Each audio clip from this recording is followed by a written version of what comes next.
మన మర్రి golden diamonds లో మీరు కొనే ఆభరణాలపై నో జీఎస్టీ, కేవలం 1% నుండి 11% వరకు మాత్రమే గల VA, ఆపై జీరో మేకింగ్ ఛార్జెస్ ఇంకా నో జీఎస్టీ. మర్రి గోల్డెన్ డైమండ్స్. సముద్ర మార్గంలో నౌకలను అడ్డుకుంటూ ఒక్కో నౌకకు $2 మిలియన్ వసూలు చేసినట్లు ఆరోపణలు ఎదుర్కొంటున్న ఇరాన్ ఇప్పుడు సరికొత్త వ్యూహాన్ని తెరపైకి తెచ్చింది.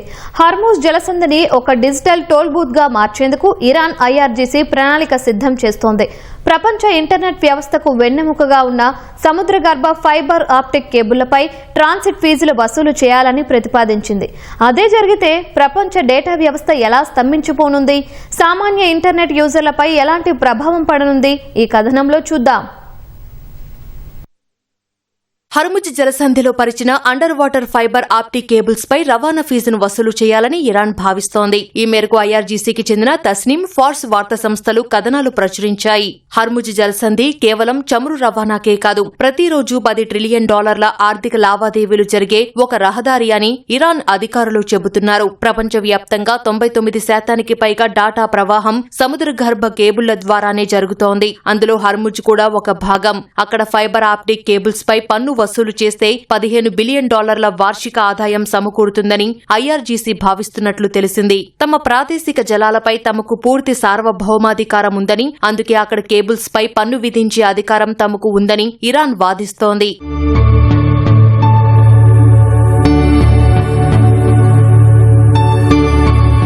Under water optic fibre cables పై టోల్ వసూలు చేసేందుకు ఇరాన్ 3 అంచెల ప్రణాళికను సిద్ధం చేసింది. అందులో మొదటిది గూగుల్, మెటా, మైక్రోసాఫ్ట్, అమెజాన్ వంటి టెక్ దిగ్గజాల కేబుల్స్ పై ప్రారంభ వార్షిక రవాణా ఫీజు వసూలు చేయడం. రెండో ప్రణాళికలో భాగంగా ఈ ప్రాంతం గుండా డేటా ప్రవహించాలంటే సదరు టెక్ కంపెనీలు ఇరాన్ చట్టాలకు లోబడి పనిచేయాలని నిబంధన పెట్టాలని IRGC ప్రతిపాదించింది. ఇక మూడో ప్రణాళికలో భాగంగా కేబుళ్ల మరమ్మతులు, నిర్వహణ బాధ్యతలను పూర్తిగా ఇరాన్ కంపెనీలకే అప్పగించాలని టెక్ దిగ్గజాలకు ఇరాన్ షరతులు పెట్టాలని భావిస్తోంది. తద్వారా నౌకల రవాణా నుంచి డిజిటల్ మౌలిక సదుపాయాల వరకు తన పట్టును పెంచుకోవాలని చూస్తోంది.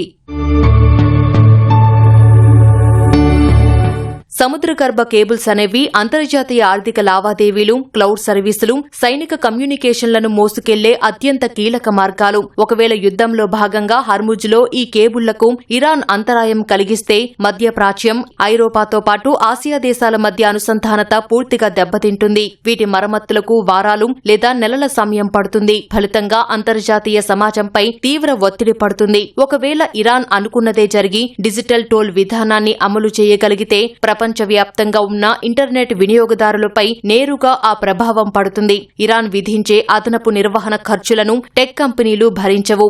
అవి ఆ భారాన్ని యూజర్లపై నెట్టేస్తాయి. ఒకవేళ హర్ముజ్ మార్గం ఖరీదైనదిగా లేదా చట్టపరంగా రిస్క్ గా మారితే టెక్ కంపెనీలు డేటాను వేరే సుదీర్ఘ మార్గాల్లో మళ్లించాల్సి వస్తుంది. దీనివల్ల ఇంటర్నెట్ వేగం తగ్గి ఆన్లైన్ గేమింగ్లో లాగ్స్ ఎదురవుతాయి. 4K స్ట్రీమింగ్ నెమ్మదించడం జరుగుతుంది.